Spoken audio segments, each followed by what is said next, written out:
2026 წლის მსოფლიო ჩემპიონატის შესარჩევი ეტაპის მესამე ტურში ესპანეთმა საქართველოს უმასპინძლა. ესპანეთმა ჩვენი გუნდი ანგარიშით 2-0 დაამარცხა. ესპანელებმა ჯვაროსნები უშანსოდ დაამარცხეს. ამ მატჩს ესპანელი კომაგები სოციალურ ქსელში ეხმაურებიან. მეგონა რომ 6 გოლს მაინც გაუტანდით. ისინი დავინდეთ, უბრალოდ აღარ გაუტანეთ. წარმატებები საქართველოს ნაკრებს, იმედია ისინი მსოფლიოზე გამოვლენ და იქაც ჩვენ შეგხვდებიან. ძალიან მომწონს საქართველო, დღეს გავთიშეთ, მაგრამ ზოგადად კარგი ნაკრებია. სანამ გავაგრძელებთ, გთხოვთ დაალაიქეთ ვიდეო და გამოიწერეთ არხი, რათა არხს დაეხმაროთ განვითარებაში. ავიდეთ 500 ლაიქზე. მადლობა. ესპანელებმა ქართველები უშანსოდ დაამარცხეს. მიუხედავად ამისა, ჩვენი გუნდის მეკარე გიორგი მამარდაშვილი მაინც გამორჩეული იყო. გიორგიმ არაერთხელ გვიხსნა გოლისგან და ასევე მან ფერან ტორესს თავისივე აკიდებული პენალტიც აუღო. აღსანიშნავია, რომ მამარდამ ჩვენი გუნდის რიგებში საუკეთესო შეფასება მიიღო. ქართველის კარგ შეხვედრას ლივერპულის კომაგები ეხმაურებიან. ვინმე უყურეთ საქართველოს თამაშს, მამარდა მარტო თამაშობდა. გიორგის მორიგი საიმედო მატჩი. ალისონის დაბრუნებამდე სანერვიულო არაფერი გვაქვს. თურმე ჩვენი მამარდა ნაკრებში მარტო თამაშობს, წერენ ლივერპულის ფანები. ჩვენი ნაკრებისთვის მთავარი პრობლემა ანგარიშთან ერთად მატჩის მიმდინარეობა იყო. სტატისტიკა, რომელიც ბევრს ამბობს. ჩვენს ნაკრებს ბურთი მხოლოდ 17% დროის განმავლობაში ეჭირა, რაც ერთ-ერთი ყველაზე დაბალი მაჩვენებელია ბოლო წლების განმავლობაში. მთლიანად მატჩში 109 ზუსტი პასი, ანუ საშუალოდ 1.1 პასი წუთში. ესპანეთმა 24 ჯერ დაარტყა, საქართველო მხოლოდ ერთხელ, ისიც გიორგი გოჩოლეიშვილმა, როცა გატანა საკუთარი ნახევრიდან სცადა.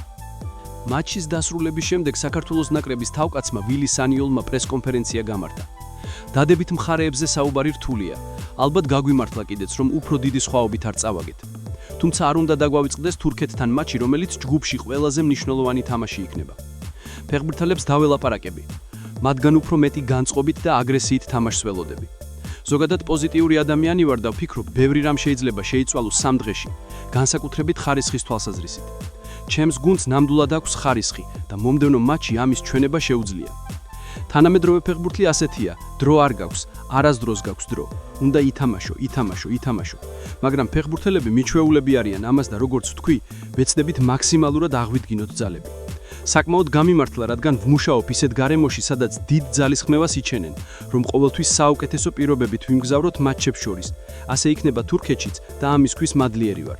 ვფიქრობ, ეს ძალისხმევა დადებითად დაისახება მომდევნო მატჩზე.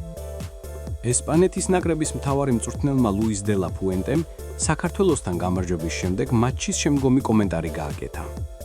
ესპანეთის ნაკრების მთავარმა მწვრთნელმა საქართველოს ნაკრების ძლიერი მხარეებიც გამოყო.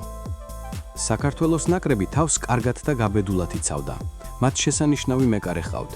დიდი ანგარიშით მოსაგებად საუკეთესო დონეზე უნდა ითამაშო. პენალტები უკეთესად უნდა დავარტყათ. საქართველოს ნაკრები კონტრშეტევებზე ფანტასტიკურად თამაშობს. ეს ევროპის ჩემპიონატზეც გამოვცადეთ. განსაკუთრებით პირველ ტაიმში, როცა პრობლემები შეგვიქმნეს. ვიცოდით, რომ ამ ხრივ ისინი ძალიან ეფექტურები არიან. ჩვენი ამოცანა ასეთ მომენტებში სიტუაციის გაკონტროლება იყო და ამას თავი კარგად გავართვით.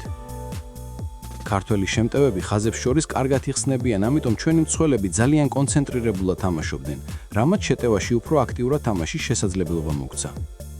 ვიცოდით, რომ ეს ასპექტი იყო მთავარი საფრთხე და კარგად გავუმკლავდით ამას. განაცხადა დე ლა ფუენტემ. ამ შეხვედრას საფეხბურთო ექსპერტი და UEFA-ს ოფიციალური საიტის ჟურნალისტი გრემ ჰანტერი გამოეხმაურა. ევრო 2024-ის გამარჯვებულების მასტერკლასი, რომელ სხვა ნაკრებს შეუძლია ასეთი ტალანტების გამოკლების შემდეგ, მაინც შეძლოს უმაღლეს დონეზე თამაში. მოიგოს, შეხვნა სამდენი შანსი და კარი მშრალად შეინახოს. საქართველოს ნაკრებს ხავს სწრაფი, მამაცი და მართლაც კარგი ფეხბურთელების ჯგუფი, მაგრამ ისინი დღეს დაამარცხეს. დღეისთვის სულ ეს იყო. თუ მოგეწონათ ვიდეო, გთხოვთ დაალაიქეთ ვიდეო და გამოიწერეთ არხი, რათა არხს დაეხმაროთ განვითარებაში. ავიდეთ 500 ლაიქზე. მადლობა.